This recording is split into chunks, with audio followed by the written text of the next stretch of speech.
Bonjour et bienvenue à l'émission. Aujourd'hui, nous avons Maxime avec nous qui va nous parler d'un sujet quelque peu futuriste, hein, les voitures autonomes. Maxime? Effectivement, Claudie, ça va bien? Ça va bien toi-même? Oui, ça va, merci. Je vais commencer par une définition par Wikipédia. Oui, certainement. Les voitures autonomes, c'est super simple, c'est des voitures sans conducteur. On sait que ce concept-là a débuté dans les années 2013-2015 en Europe. Ils ont conçu des prototypes, ils ont fait un taxi. À Singapour, ils ont fait un taxi aussi. Et tout ça a parti d'une statistique qu'on sait, aux États-Unis, il y a 90 des accidents de voiture qui sont causés par l'être humain derrière son volant. Effectivement, c'est énorme. Il y a dans les niveaux de voitures autonomes, dans les voitures autonomes, je m'excuse, il y a 5 niveaux.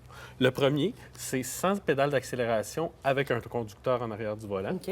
Le deuxième niveau, c'est une pédale d'accélération avec une personne qui regarde ses cadrans et regarde la route. OK. Le troisième niveau, un peu plus légal, aucune responsabilité, ce qui veut dire l'aspect légal, advenant un accident, il n'y a pas de responsabilité de l'être humain derrière le volant.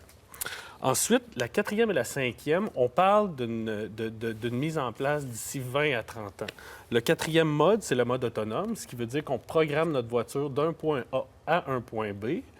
Et le cinquième, c'est une voiture autogérée, ce qui veut dire qu'elle connaît tous nos habitudes. Le chemin à parcourir. Effectivement, le chemin de parcourir, on fait ça tous les matins, de la maison au travail. Elle le sait déjà, on a juste à s'asseoir dedans et elle nous amène... Un véhicule intelligent. Du point A au point B. Effectivement, un véhicule intelligent. Puis là, j'aimerais que tu me parles un petit peu des avantages d'avoir un véhicule autonome. Bien, l'avantage d'avoir un véhicule autonome, dans le fond, ça nous permet de vaquer à nos occupations. Téléphone, faire des travaux sur l'Internet dans notre voiture avec un portable, jouer avec la musique. C'est pas mal la grande liberté qu'on a. Oui, sauver du temps parce qu'on sait, une autre statistique américaine, on sait qu'il y a 160 millions de dollars par année qui sont perdus en productivité étant donné dû au fait qu'on est dans le trafic tout le temps.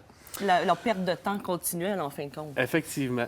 Puis, il y a aussi, en plus des véhicules autonomes, ils ont mis en place, ils ont fait un test avec des camions semi-remorques. Semi-remorques, d'accord. Qui, lui, est parti de l'Allemagne vers l'Italie avec des capteurs. Les capteurs étaient enfouis au sol. C'est ça, ils étaient enfouis au sol. Ils se dirigeaient avec les lignes aussi dans des situations...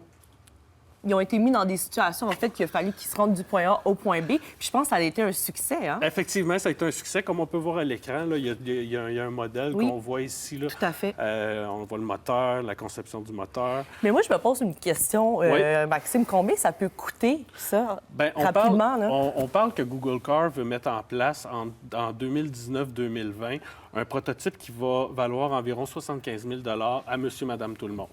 Quand même abordable. Oui, hein? Effectivement. On sait que la Tesla, en ce moment, là, c'est 65 000, fait que c'est un 10 000 à peu près. Puis je pense qu'en terminant, tu avais un message que tu t'aurais aimé Oui, effectivement. J'aimerais avoir une petite pensée aux gens de la Californie qui ont eu un accident à cause des véhicules autonomes.